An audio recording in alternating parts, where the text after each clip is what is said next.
जी बिस्मिल्लाहिर्रहमानिर्रहीम। Cell theory के हवाले से हम बात कर रहे थे।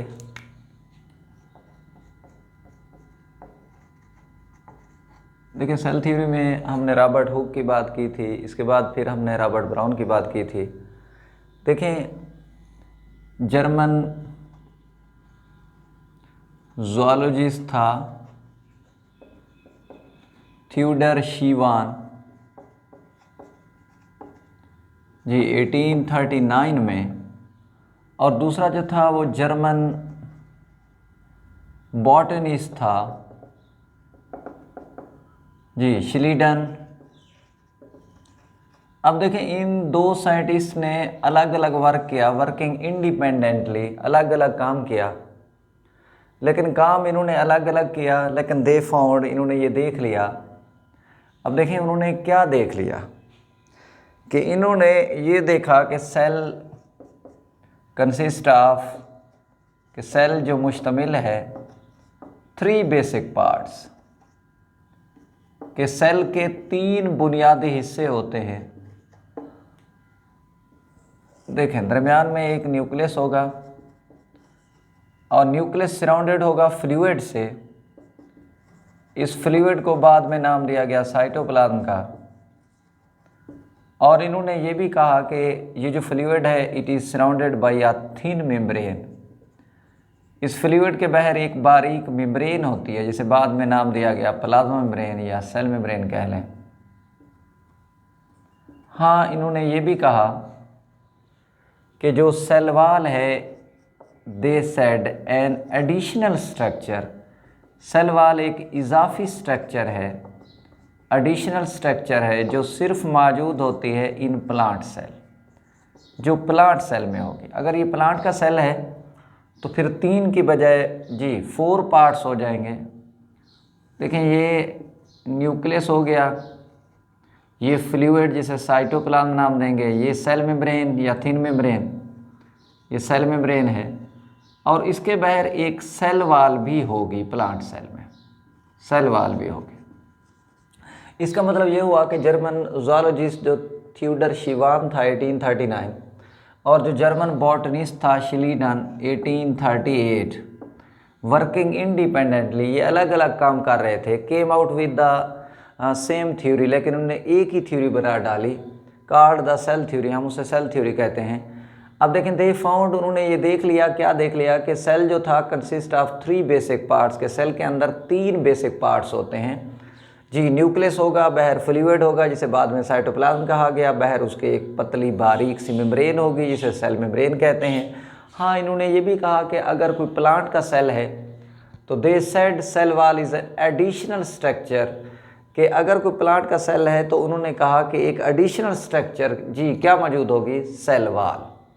और keeping in view this definition of cell, के सेल की अगर इसी हम तारीफ को जहन में रखते हैं तो cell could be observed in animal as well as plant cell, के सेल जो हैं वो हमें प्लांट में भी नज़र आते हैं, सेल जो हैं हमें एनिमल में भी नज़र आते हैं। तो अकॉर्डिंग टू सेल थ्योरी के मुताबिक क्या है, ज़रा गौर करना कि ऑल लिविंग ऑर्गेनिज्म, कि जो तमाम जिंदा जानदार हैं, ऑल लिविंग ऑर्गेनिज्म है कंपोज्ड ऑफ सेल्स जी, ये मुश्तमिल हैं सेल्स पर एंड सेल प्रोडक्ट्स, और सेल की प्रोडक्ट्स पर, सेल से बनने वाले मटेरियल पर। मसलन ये हमारे बाल, ये सेल से बनने वाला प्रोडक्ट है, हमारे हार्मोन्स, हमारे एंजाइम्स, ये सेल की प्रोडक्ट हैं। तो जितने लिविंग ऑर्गेनिज्म हैं उनमें सेल भी हैं और सेल से बनने वाली प्रोडक्ट भी हैं जी। ये 2 साइंटिस्ट, एक शीवान एक शिलीडन, उनकी मैंने बात की। हालांकि जो शीवान था ये ज़ूलॉजिस्ट था, यानी एनिमल के बारे में स्टडी करता था, और जो शिलीडन था ये बॉटनिस्ट था, यानी प्लांट के बारे में स्टडी करता था। लेकिन इन्होंने अलग अलग काम किया, लेकिन इन्होंने ये देखा कि सेल के 3 बेसिक पार्ट्स होते हैं, न्यूक्लियस होता है, साइटोप्लाज्म है, सेल मेम्ब्रेन है। और उन्होंने कहा कि अगर प्लांट का सेल है तो उनके बाहर एक और एडिशनल स्ट्रक्चर भी मौजूद होगी जिसे हम क्या नाम देते हैं, सेल वॉल कहते हैं। अगर इसी आम डेफिनीशन को जहन में रखते हुए देखें तो cell could be observe animal as well as in plant cell, के सेल को हम एनिमल में देख सकते हैं और सेल को हम प्लांट में भी देख सकते हैं। और इनके मुताबिक सेल थ्योरी है क्या कि ऑल लिविंग ऑर्गेनिज्म के जितने जिंदा जानदार हैं कंपोज्ड ऑफ सेल, कि वो सेल पर मुश्तमिल हैं, एंड सेल प्रोडक्ट, और सेल से जो बनने वाली पैदावार हैं, हासिलात हैं, उन पर मुश्तमिल है। देखिए इसके बाद रोडोल्फ विर्च्यू साइंटिस्ट है, ये जर्मन असल में फिजिशियन है, रोडोल्फ विर्च्यू।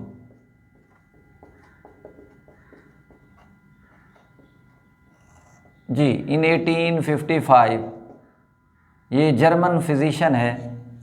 अब देखिए इन्होंने कहा था कि न्यू सेल्स वर फॉर्म, कि नए सेल बनते थे जी बाय द डिवीजन ऑफ, तकसीम से, प्रीवियसली एग्जिस्टिंग सेल, प्रीवियसली पहले से एग्जिस्टिंग मौजूद एग्जिस्टिंग सेल्स। यानी इन्होंने कहा था, रोडोल्फ विर्च्यू ने कहा था कि नए सेल बनते हैं पहले से मौजूद सेल की तकसीम से। मतलब क्या हुआ कि अगर पहले सेल मौजूद होंगे तो उनकी तकसीम से ये वाला सेल बनेंगे, न्यू वाले सेल्स बनेंगे। इसका मतलब है ये जो आइडिया था ये बिल्कुल मुखालिफ था, this idea was contrary to idea of the a biogenesis. ये जो ए बायोजेनेसिस है उस आइडिया के ये टोटली खिलाफ था। अब ए बायोजेनेसिस क्या होता है? ए बायोजेनेसिस में ये कहा गया कि जो लिविंग ऑर्गेनिज्म है वो स्पॉन्टेनियसली एराइज, वो खुद ब खुद बन जाते हैं। कहाँ से? फ्रॉम नॉन लिविंग थिंग्स, कि जो मुर्दा चीज़ें हैं उनसे ज़िंदा चीज़ें खुद बन जाती हैं। जैसे अरस्तु कहता था गोबर से आमतौर पर या कीचड़ से मछलियाँ और बिच्छू या इंसेक्ट्स वगैरह बन जाते हैं। तो मतलब कहने का ये था कि ये जो विर्चू है ये कहता है कि सेल अगर लिविंग होंगे तो उनसे और सेल बनेंगे। यानी ये बात बायोजेनेसिस के हक़ में थी, लेकिन ए बायोजेनेसिस के ख़िलाफ़ थी। और जो ए बायोजेनेसिस वाली बात थी उसमें क्या कहा गया कि जो लिविंग ऑर्गेनिज्म है वो खुद ब खुद स्पॉन्टेनियसली एराइज हो जाते हैं, बन जाते हैं। लेकिन कहाँ से बन जाते हैं? From non living things.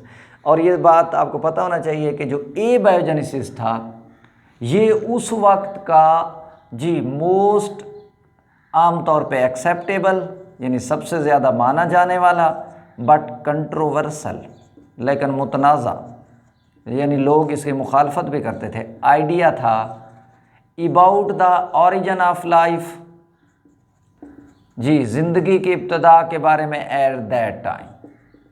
यानी उस ज़माने में ज़िंदगी की इब्तदा के बारे में जो सबसे ज़्यादा माना जाने वाला, सबसे ज़्यादा एक्सेप्ट किया जाने वाला, लेकिन मुतनाज़ा जो आइडिया था वो ए बायोजेनेसिस था। इसलिए रोडोल्फ विर्च्यू ने ए बायोजेनेसिस के ख़िलाफ़ बात की थी। यानी इसने कहा था कि जो लिविंग ऑर्गेनिज्म है ये तब बनते हैं जब पहले से कोई लिविंग सेल्स होंगे। अगर मैं इस बात को विर्च्यू के अल्फाज में बयान करूं तो to put in Virchow's words, German language में बात करेंगे, ओमनियस सेलुला ई सेलुला। यानी इसका मतलब वही हुआ कि न्यू सेल्स बनते हैं पहले से मौजूद सेल की तकसीम से, यानी ओमनियस सेलुला ई सेलुला।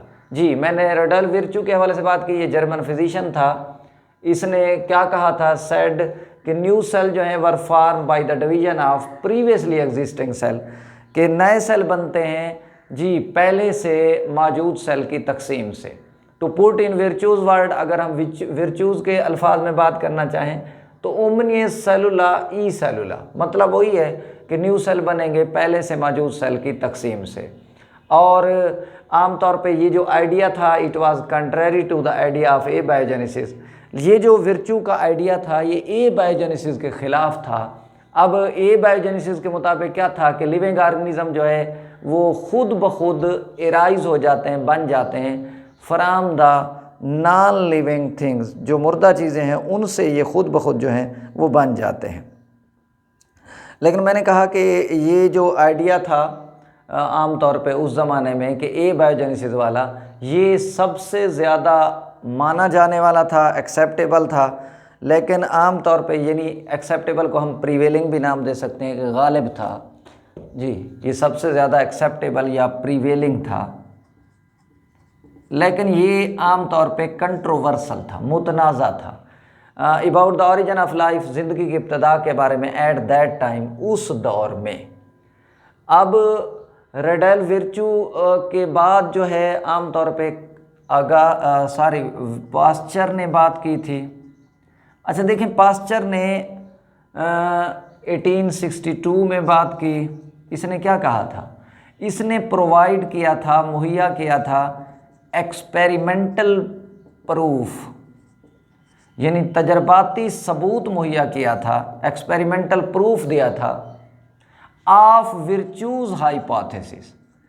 जो विर्चू का हाइपोथेसिस था, मफरूज़ा था, उसका उसने एक्सपेरिमेंटल प्रूफ दिया। कैसे? बाय डिमॉन्स्ट्रेटिंग, यानी लोगों को ये चीज़ बताते हुए, दिखाते हुए कि दैट के माइक्रो ऑर्गेनिज्म जो हैं या बैक्टीरिया जो हैं कुड बी फार्म, ये बन सकते हैं जी बाय द डिवीजन ऑफ जी एग्जिस्टिंग बैक्टीरिया। इसका मतलब यह है कि अगर बैक्टीरिया मौजूद होंगे तो फिर उनसे और नए बैक्टीरिया बन सकते हैं, खुद से बैक्टीरिया नहीं बन सकते। तो इससे ये बात क्लियर हो गई कि वाकई अगर कोई सेल है तो उससे नया सेल बन सकता है। यानी ये बात बायोजेनेसिस के हक में थी और ए बायोजेनेसिस के ख़िलाफ़ थी। जी मैंने बात की लुइस पास्चर के हवाले से। तो पास्चर जो है ये one of the greatest scientist है ऑफ ऑल द टाइम, तमाम अदवार का ये बेहतरीन साइंटिस्ट है। 1862 में इसने प्रोवाइडेड किया एक्सपेरिमेंटल प्रूफ, तजर्बाती सबूत दिया, लेकिन कोई नया काम नहीं किया। किसका दिया? ऑफ विर्चूज़ हाइपोथेसिस, जो विर्चू का मफरूज़ा था। और विर्चू का मफरूज़ा क्या था? कि नए सेल बनते हैं पहले से मौजूद सेल की तकसीम से। कैसे? बाय डिमॉन्स्ट्रेटिंग, यानी उसने लोगों को दिखाया, तजर्बा करके दिखाया क्या? कि that micro organism could be form, कि जो माइक्रो ऑर्गेनिज्म है ये बन सकते हैं। जी कैसे बन सकते हैं? Bye the division of existing bacteria, कि जो पहले से मौजूद बैक्टीरिया होंगे उनकी तकसीम से जी नए बैक्टीरिया बन सकते हैं। इसका मतलब है कि अगर बैक्टीरिया मौजूद नहीं होंगे तो फिर नए बैक्टीरिया भी नहीं बन सकते। अल्लाह हाफ़िज़।